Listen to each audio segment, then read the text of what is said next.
আগামীর বাংলাদেশ ঐক্যবদ্ধ বাংলাদেশ। আমরা এমন রাজনৈতিক বন্দোবস্ত চাই যেখানে কেউ কাউকে জুলুম করার সাহস দেখাবে না, নতুন করে আর কেউ জালিম হবে না, নতুন করে ফ্যাসিস্ট হওয়ার সাহসটুকু দুঃসাহসটুকু কেউ দেখাতে পারবে না। এরকম বাংলাদেশ আমরা চাই কি চাই না? আওয়াজ করে আপনার মতামত জানান দেন। এরকম নতুন ভোরের বাংলাদেশ আমরা চাই কি চাই না? কারা কারা চাই হাত তুলে আল্লাহর দেখায়। এমন নেতা আমরা চাই যেই নেতা অসুস্থ হলে আমরা গোটা দেশের জনগণ জায়নামাজ বিছিয়ে মুনাজাতে চোখের পানি ছেড়ে আমার নেতার জন্য কান্না করবো, চিল্লায় বলেন ঠিক কিনা? এই শান্ত শিষ্ট ইসলাম প্রিয় শান্তিপ্রিয় মুসলিমদেরকে উস্কানি দেয়া হচ্ছে, উত্তেজিত করার জন্য আমার নবীকে গালি দেয়া হচ্ছে। আরশের অধিপতি আল্লাহ রব্বুল ইজ্জাতের নামে এমন অশ্লীল শব্দ ব্যবহার করা হচ্ছে যেগুলো মুখে তোলা আমাদের পক্ষে সম্ভব না।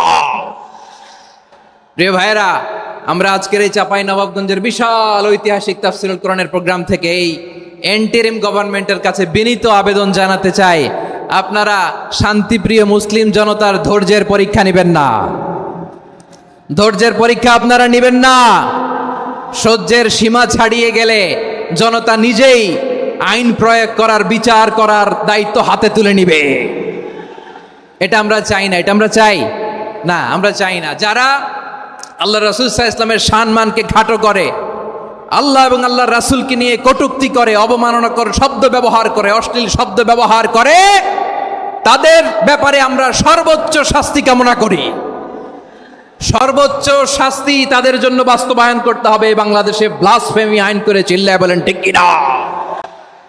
তা না হলে জনগণ যদি বিচার হাতে তুলে নেয়, এই বিশাল জনস্রোতকে থামানো সম্ভব না।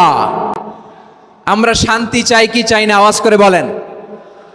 আল্লাহর নবীর বিরুদ্ধে, আল্লাহর রাসূল সাল্লাল্লাহু আলাইহি ওয়াসাল্লামের সম্মানকে খাটো করে কবিতার নামে, গদ্যের নামে অশ্লীল শব্দ চয়নকে আমরা মেনে নিব?